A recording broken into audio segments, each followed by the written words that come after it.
esas cifras que decían esto se va a ir al carajo, nos vamos a ver el dólar a 10.000. el dólar a 10.000.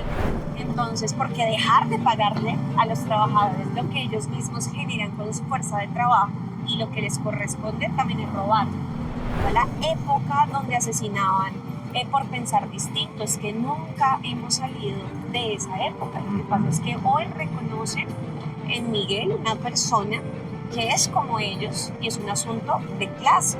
No es que no siga pasando en este país del pacto histórico. Desde el 2021 a la fecha han asesinado por lo menos 15 de nuestros militantes. Y la memoria es el presente, lo que vivimos. La memoria es la que nos trae ese presente de lo que estamos viviendo. Y ahí ¿Cómo está el libro. desconocerla? Sí. Y desde allá hay un profundo negacionismo, ¿no? Los medios de comunicación yo creo que tienen una responsabilidad Total. muy alta sobre lo que está pasando. De una forma u otra, la lucha tuya pues ha tenido éxito y tú eres muy joven y tienes toda una carrera por hacer. Después de cámara, Senado. Hola, pero Antonio, directo al grano. ¿Cómo es?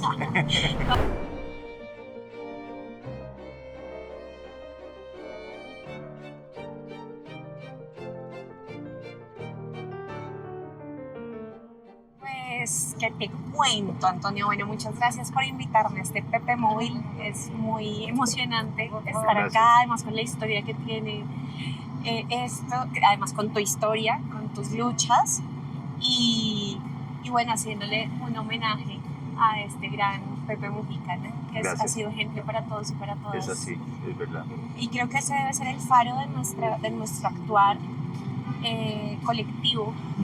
Creo que hacer política hoy en Colombia, más que nunca, se tiene que tratar de eso, porque vivimos en un mundo que cada vez más nos prefiere individualizados, que las mismas tecnologías y todo lo que se ha venido desarrollando, el capitalismo, pero sobre todo el modelo neoliberal, extractivista, basado en sacar altas ganancias a costa incluso de la vida, del tiempo que tienen los trabajadores con sus familias, de la precariedad laboral, de quitarles capacidad adquisitiva, de quitarles sus salarios. Creo que es cada vez más necesario entonces podernos organizar. Creo que es un acto revolucionario realmente hacer una política enfocada en el cuidado de la vida, en el sostener la vida, pero hacerlo de manera colectiva es lo urgente. Es verdad. Sí. Es lo urgente para justamente buscar un mejor mañana para todos y para todas. Entonces sí, soy una política de izquierdas, orgullosamente una mujer joven. Llegué al Congreso de la República por primera vez, no había hecho un ejercicio electoral para un cargo de elección popular, digamos. Este es mi primero. Fui la segunda persona, la primera mujer de la lista del Pacto Histórico en Bogotá. Qué bueno. Una lista cerrada que igual la gente cree que en las listas cerradas esto es que uno llega ahí fácil. Primero son listas legítimas, así como hay listas abiertas, hay listas cerradas. En las listas abiertas pues también han entrado personas a la política bastante indeseables, corruptas, a través de estructuras en un narcoparamilitares. Han llegado a hacer cosas que definitivamente no representan a las clases populares. Así que digamos que lo importante en democracia realmente no es si la lista es abierta o si la lista es cerrada, sino quiénes integran esas listas, ¿cierto? Entonces llegamos a hacer un ejercicio popular desde las clases populares de este país. Gustavo Petro y Francia Márquez le propusieron al país llevar a cabo unas luchas a través de unas reformas sociales y yo tuve en ese primer momento en el Congreso de la República, este primer cuatrienio de un gobierno popular, el primero en la historia de Colombia, tuve el honor de liderar una de esas reformas, que es la reforma laboral. Entonces, representa mucho para mí, representa lo que veo en la política, que es servir y cuidar. El valor agregado de tu padre, el legado que te dejó tu papá, debe ser algo muy valioso para lo que sos ahora, ¿no?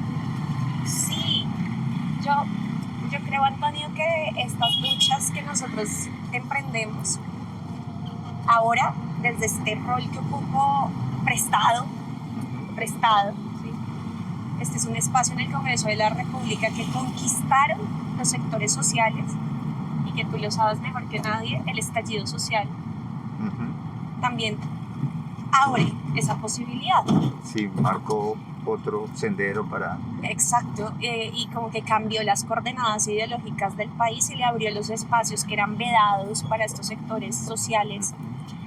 Así que es un encargo, digamos, que estos sectores nos han dado, porque es una lucha intergeneracional. No es la lucha de Gustavo Petro, no es la lucha de Francia Márquez, no es la lucha de María Fernanda Carrascal, es una lucha intergeneracional. Entonces reviste una responsabilidad muy alta, pero muy alta, tener, por ejemplo, la reforma laboral que le ha costado muchísimo a la clase trabajadora durante 23 años, los últimos 23 años.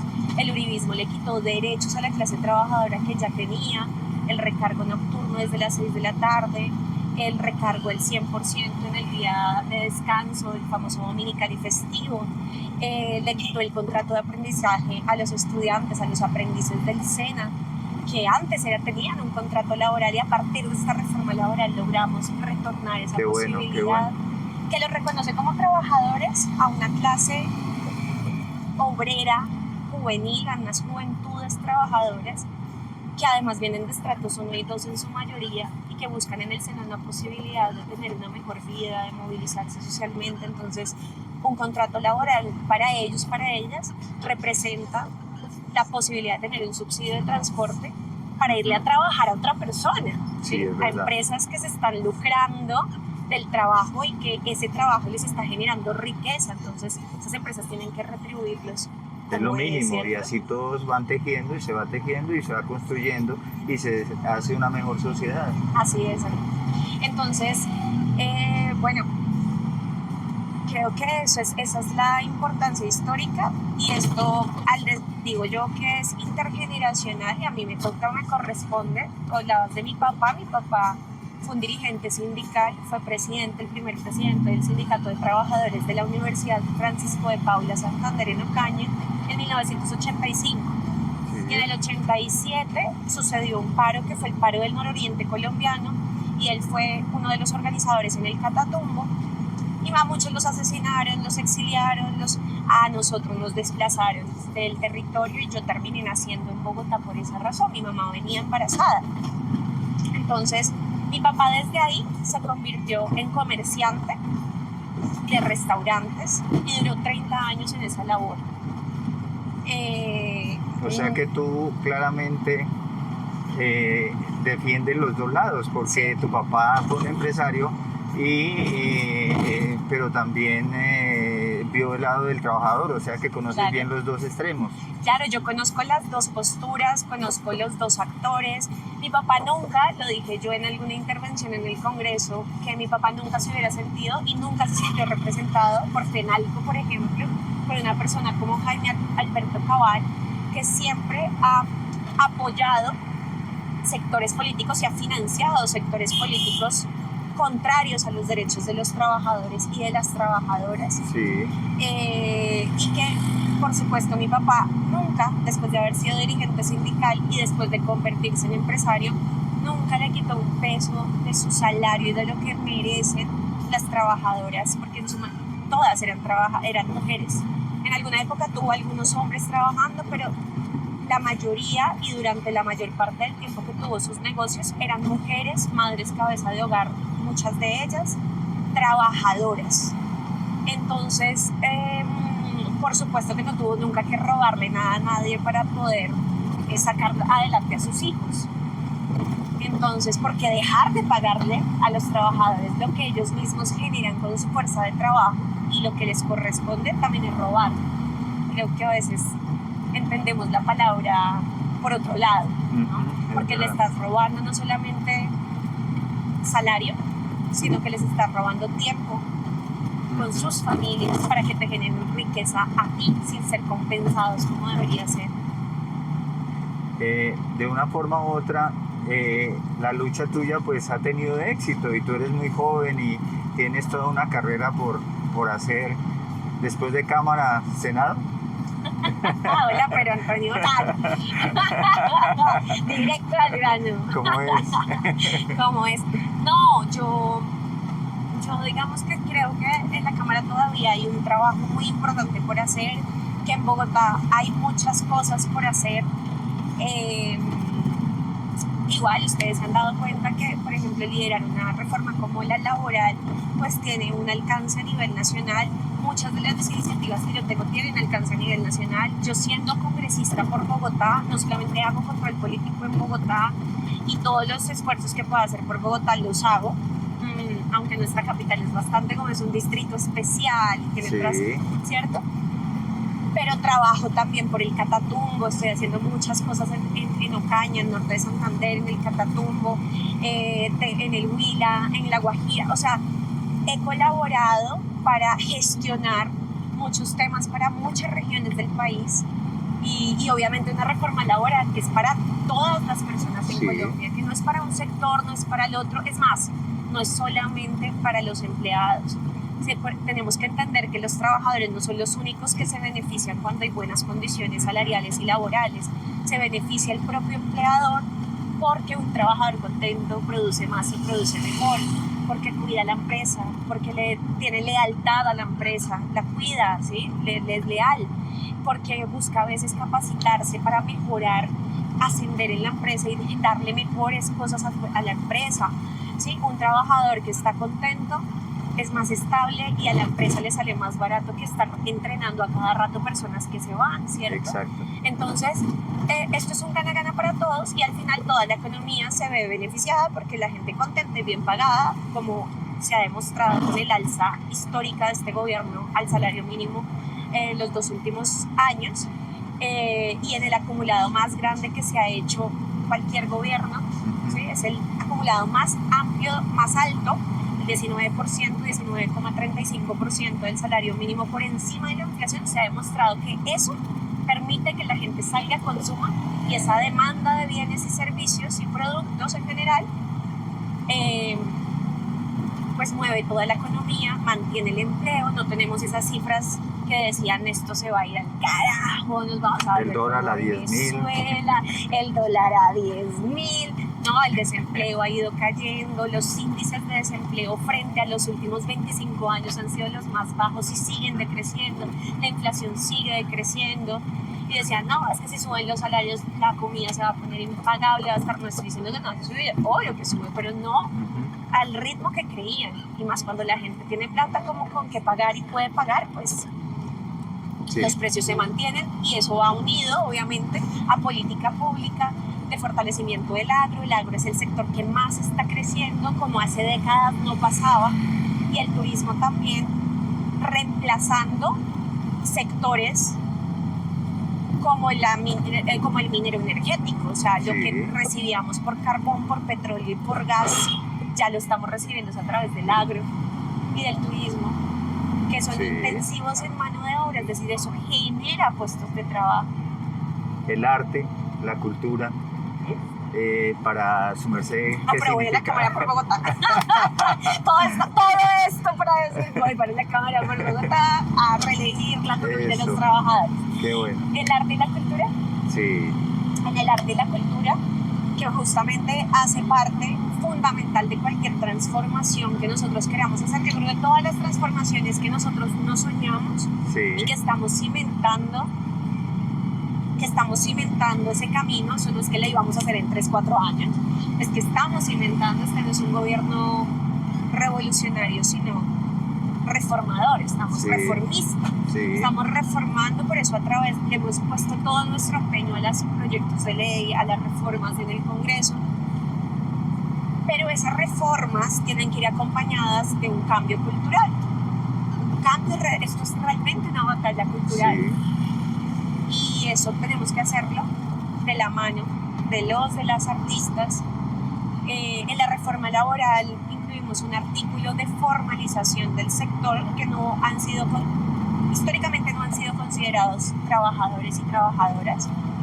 Sencillamente como los que lo no digo se desde mis zapatos, ¿no? Porque llevo trabajando como 33 años con el arte, implementándolo con comunidades con capacidades diversas, física, salud mental, cognitivo, visual, y ha sido una herramienta vital para ayudarlos a plataformas de visibilización para que ellos tengan algunos derechos, porque ellos a veces no piden un bono, sino una oportunidad de trabajo. Hay profesionales de ellos que están desocupados teniendo un cartón y el cartón haya colgado y ellos aún no han podido pues ser ocupados y son capaces de desempeñar una función, porque desde mi punto de vista que he trabajado con ellos lo tengo claro. Sí.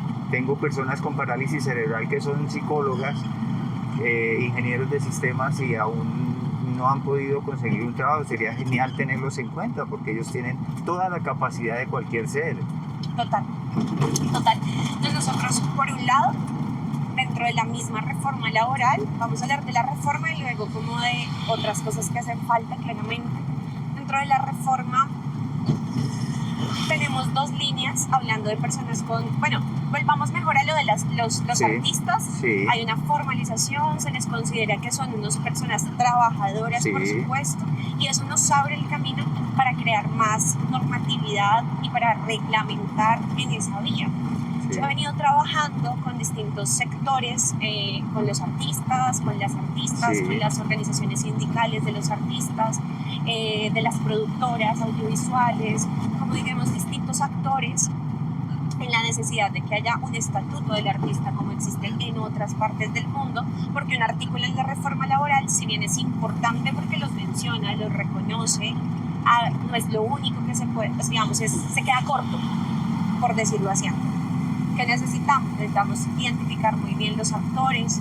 Es un sector, el de las artes y las culturas, es un sector demasiado amplio y heterogéneo, Sí. ¿cierto? Entonces hay que identificar todos esos actores que en las intervenciones, en los actos artísticos, en los eventos artísticos, que no es lo mismo necesariamente entretenimiento, todo ese tipo de cosas, Sí. la preproducción, la producción, la postproducción, en todos esos momentos, cómo juegan los distintos actores. Y que hay un problema, que la gran mayoría de culturales y artistas no han cotizado, que a veces se han quedado pues ahí, pero han trabajado y han entregado Toda su la vida. vida.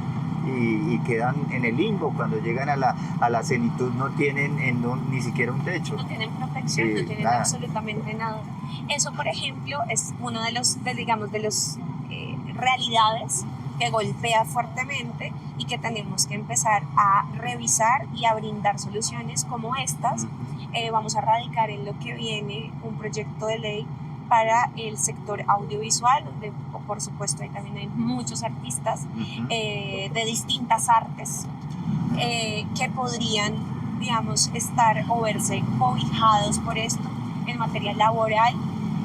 Ese va a ser próximamente, o sea, ya quedó en la reforma laboral, aprobamos ese artículo que fue trabajado además con el sector, de la mano del sector, y ahora vamos a materializar otras normatividades, otros proyectos de ley, otras cosas que hay que hacer para poder seguir formalizando el sector, que es muy importante darle esa formalidad que merece. Y por otro lado, lo que me decía sobre la discapacidad, estamos completamente de acuerdo.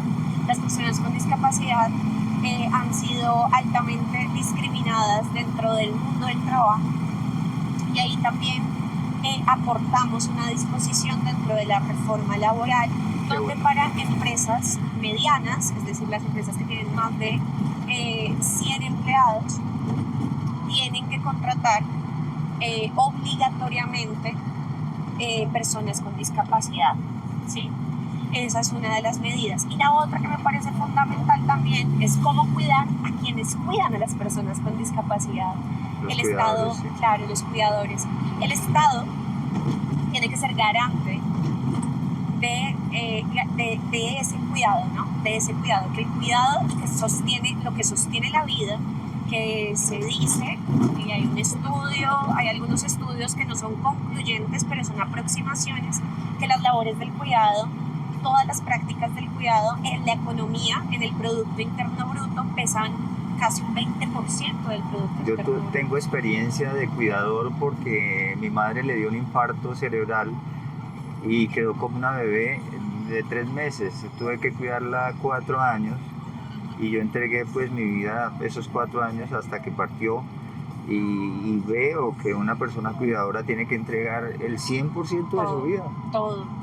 Incluso todos los recursos que tiene, económicos, físicos, intelectuales, su vida queda relegada frente a esas labores del cuidado, que muchas veces, la mayoría de las veces, no es remunerado. Entonces ahí te voy a hablar de la reforma laboral y de lo que se está haciendo en paralelo también.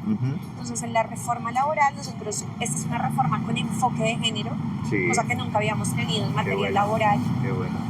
Y en ese enfoque de género, entendiendo también que el cuidado y que esas labores, por lo menos tú has sido un hombre cuidador, pero la mayoría del cuidado está en manos de mujeres. Sí, es verdad.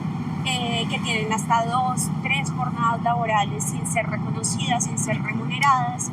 Entonces estamos aprobando una licencia remunerada para quienes tienen esas labores del cuidado puedan asistir a cumplir esas responsabilidades, ¿sí?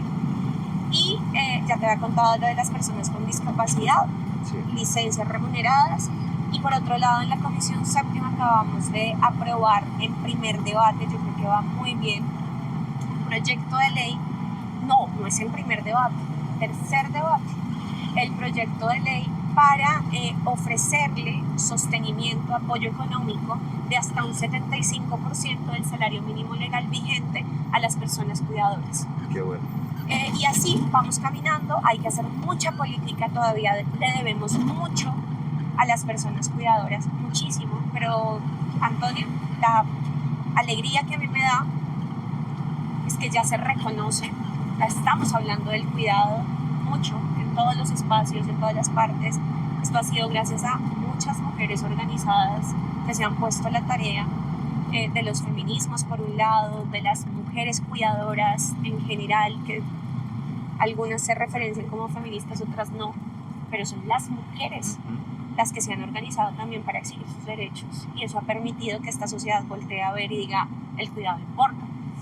Y la Corte Interamericana de Derechos Humanos recientemente ha proferido una sentencia en la que indica que el cuidado es un derecho fundamental.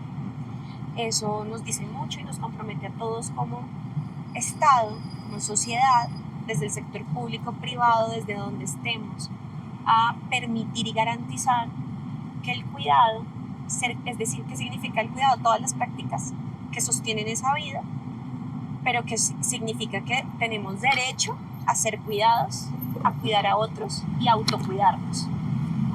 Entonces todo lo que está en el marco de eso tiene que garantizarse. Sí, totalmente. Y digamos, tú tienes una bebita reciente y estás pues con los zapatos puestos sobre esto.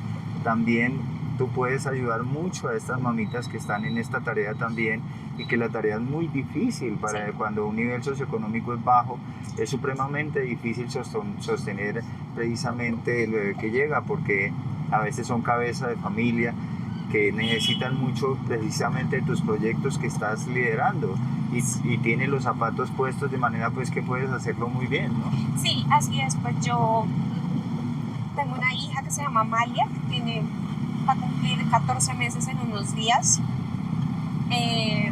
Estuve embarazada durante la defensa de la reforma laboral y hasta la última semana, 38 semanas tenía, aprobamos el primer debate de la reforma laboral, defendiendo esa reforma hasta lo último.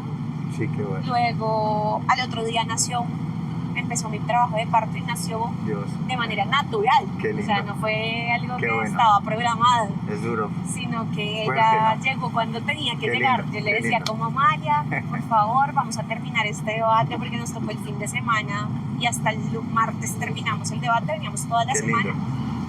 Y ella ya estaba muy bajita y yo, Amalia, por favor, empezamos esto, lo terminamos juntas.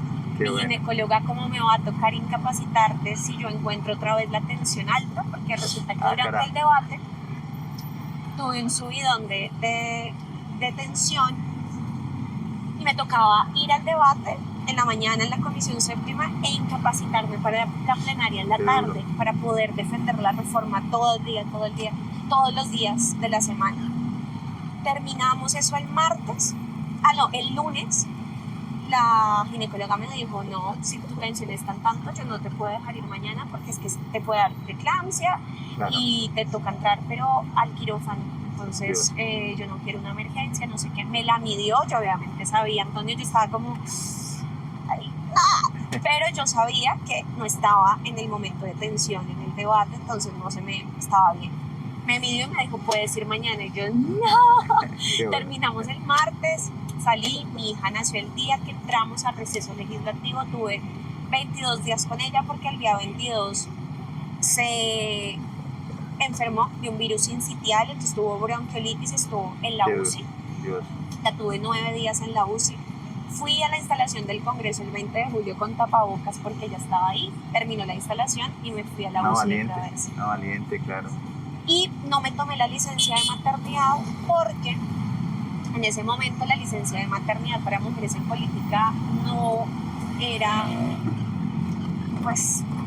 No estaba en cuenta, no tenía... Claro, porque resulta que nos tocaba elegir entre una cosa y la otra. Entonces me tocaba renunciar por las 18 semanas a mi curula, a mi voz, a mi voto, a mi UTL, la sacaban toda y también, pues digamos, mis asesores perdían continuidad laboral y obviamente que necesitan, trabajan también, son clase trabajadora, trabajan para vivir, ¿sí? Entonces... eran dos amores, ¿no? Dos amores, pero además sí, y dos derechos contrapuestos muy tenaces, el cuidar a mi hija y al mismo tiempo, ¿qué pasa? La política antes, sobre todo en los años...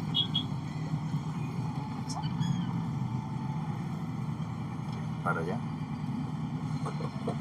Retomo ahí, ¿cierto? Sí. En los años 90, la mayoría de las mujeres, eran muy poquitas, en promedio tenían 50 años, es decir, no menstruaban, no tenían capacidad de gestar mientras eran congresistas. Ya hoy en día, cada vez sabemos más mujeres jóvenes en etapa reproductiva, por tanto, tener hijos y nuestra trayectoria y nuestro ejercicio político pues van de la mano. Así que los espacios de trabajo tienen que adaptarse también. Sí. Y ese es un espacio de trabajo, el Congreso de la República. La política es un lugar donde las mujeres deberíamos poder habitarla sin renunciar a la maternidad si así la queremos. Entonces yo soy coautora de esa ley que hoy es ley de la República. Bueno. Y que le va a permitir a todas las mujeres, de hecho ya hay algunas que la están ejerciendo, no renunciar a sus curules, maternar, tomarse la licencia, pero seguir conectadas a través de medios virtuales, votar en las sesiones, estar conectadas sin descuidar y sin, a su hijo, a su hija, poder estar ahí con su hijo, su hija y poder ejercer sus funciones. Entonces, todo esto para decirte que estamos buscando eso, que desde esta mujer que hoy es mamá, que es el segundo debate de la reforma laboral, lo hice mientras lactaba a mi hija. La verdad, dejé de lactar después de eso justamente por lo estresante, la cantidad de cortisol que uno está ahí generando, el poco tiempo que tenía para amamantar a mi hija, un mes, sesiones de 10 horas completas, 12 horas, 13 horas. Yo tenía para extraerme la leche, pero no están los espacios adecuados para que uno lo pueda hacer ahí, en el Capitolio, por ejemplo. Entonces, la experiencia de ser mamá, yo antes tenía empatía, tenía conocidas, pero serlo me permite ahora ser incluso más empática y entender que todo tiene que tener enfoque de género, que todos los espacios, incluyendo las artes, los conciertos, los espacios de arte, todos los espacios deben ser amables y amigables con las maternidades. Las mujeres hoy no quieren parir más hijos, no queremos parir más hijos o no quieren parir definitivamente porque esta sociedad no les brinda condiciones sociales, económicas y materiales para tenerlos. La sociedad no se compromete con las maternidades. Es como usted que quiso parir chinos, ese chino, esa china, mire a ver qué hace. Y no puede ser así, porque nosotras sostenemos la vida, sostenemos el mundo, sostenemos la clase trabajadora, sin mano de obra. ¿Quién pare la mano de obra? Las mujeres parimos la mano de obra. Y esa mano de obra, pues Entonces tiene que, en su crianza, ¿sí?, de esa futura mano de obra, pues esa crianza debe ser compartida. Totalmente, sí. Entre toda la sociedad. Sí, es verdad. Y bueno, ya pues casi que llegamos al sitio. Al sitio ese. Al sitio. Sí, bueno, lo de Uribe y lo de estas dos cosas que se están viendo en este momento, la violencia del discurso entre, bueno, quien tiene la razón y quien no tiene la razón. Dentro de las zonas barriales se escucha y se crea un rencor cuando se escuchan esos discursos. ¿Su merced qué opina de eso? Pues yo creo que se han encargado desde los medios corporativos de, o están tratando de instalar un discurso en el que el odio disfrazado, digamos, busca señalarnos a nosotros, responsabilizarnos de lo que está pasando actualmente en el país, incluso directamente del atentado contra Miguel, cuando evidentemente a nosotros de ninguna manera nos beneficia, digamos, de ninguna manera, ni políticamente y es nos que es beneficia, una vida. Y además humanamente somos nosotros quienes hemos estado siempre del lado de la vida. Claro. Somos quienes la hemos defendido, somos quienes hemos defendido la posibilidad de que los colombianos y colombianas tengan justicia social y a través de eso tengan paz, para que no nos sigamos matando, ¿sí? Somos nosotros quienes además hemos puesto los muertos, digamos, históricamente, y no es que nos hayamos devolvido a la época donde asesinaban por pensar distinto, es que nunca hemos salido de esa época. Lo que pasa es que hoy reconocen en Miguel una persona que es como ellos y es un asunto de clase. No es que no siga pasando en este país. Del pacto histórico, desde el 2021 a la fecha, han asesinado por lo menos 15 de nuestros militantes y los líderes sociales lo siguen contando y lo seguimos contando por cientos, particularmente desde la firma de los acuerdos en el 2016. Pero si nos vamos más atrás, a nosotros nos exterminaron los militantes, a la Unión Patriótica le exterminaron los militantes, con un genocidio que ya está reconocido como un crimen de Estado, y fueron cientos de personas, miles, ¿sí?, que asesinaron, que persiguieron a sus familias, a la militancia, a los trabajadores. El movimiento sindical es un movimiento también víctima del Estado, ¿no? Es una víctima. Por lo menos 15.000 hechos victimizantes, entre los que se encuentran asesinatos, amenazas, secuestro, tortura contra el movimiento sindical y de los que se saben, ¿no? Y la memoria es el presente, lo que vivimos. La memoria es la que nos trae ese presente de lo que estamos viviendo. Y ahí ¿Cómo está el libro. desconocerla? Sí. Y desde allá hay un profundo negacionismo, ¿no? Los medios de comunicación yo creo que tienen una responsabilidad Total.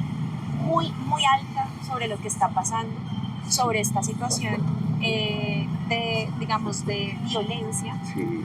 porque han sido violentos a través de sus posturas, disfrazadas muchas veces de información. Desde nuestras zonas humildes, barriales, donde yo resido, yo siempre he tratado de vincular, no importa quién, de qué sitio sea militante, la idea es coger hilos y si hay una problemática, trabajar y unir esos hilos, trabajar y transformar en el escenario para que vivamos en paz, porque debe ser así, porque yo no le puedo cambiar el pensamiento a otro tipo. Tampoco lo puedes aislar. Exactamente. O obligar, porque eso genera violencia, genera rechazo.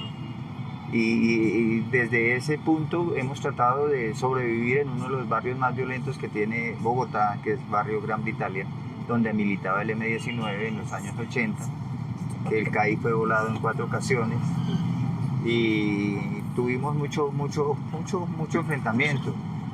Por eso, pues, desde ahí salimos el Festival por la Vida y hemos trabajado a través del arte y la cultura para hacernos visibles y para buscar personajes como su merced, personas contemporáneas que nos pueden ayudar también a visibilizar el hecho de que tú estés en el Pepe Móvil, que estés dando una oportunidad a un personaje X, como yo he logrado exponer en los 4 continentes. Soy barrial y la reina Isabel me dio una mención chévere. Entonces es genial, y que tú estés acá en este espacio como Pepe, como el presidente Pepe Mujica que estuvo acá. Es genial tener a este tipo de personas en nuestro espacio, porque tú nos vas a hacer visibles, porque tú nos estás representando desde el sitio donde estás. Y el hecho de que tú estés haciendo presencia en este espacio quiere decir que está teniendo en cuenta también a las mamitas olvidadas de estos sectores, digamos, vulnerables de toda esta zona, ¿no? Y del país, pues me imagino, porque tú lideras a los jóvenes, a los chicos contemporáneos. Qué genial que estés ahí, qué genial que estés dando ese ejemplo, y qué genial que esto se pueda, digamos, multiplicar y que se vea, pues, para que esas mamitas tomen esa voz de líder y empiecen también a trabajar contigo y con toda la sociedad. Por supuesto, y muchas gracias, Antonio, por esas palabras. Yo sí creo que estar acá tiene también un significado de simbólico, pero además no queda solo en los simbolismos, que eso es muy importante, sino que en nuestro actuar, nuestras acciones. Yo fui más de 12 años activista, defensora de derechos humanos.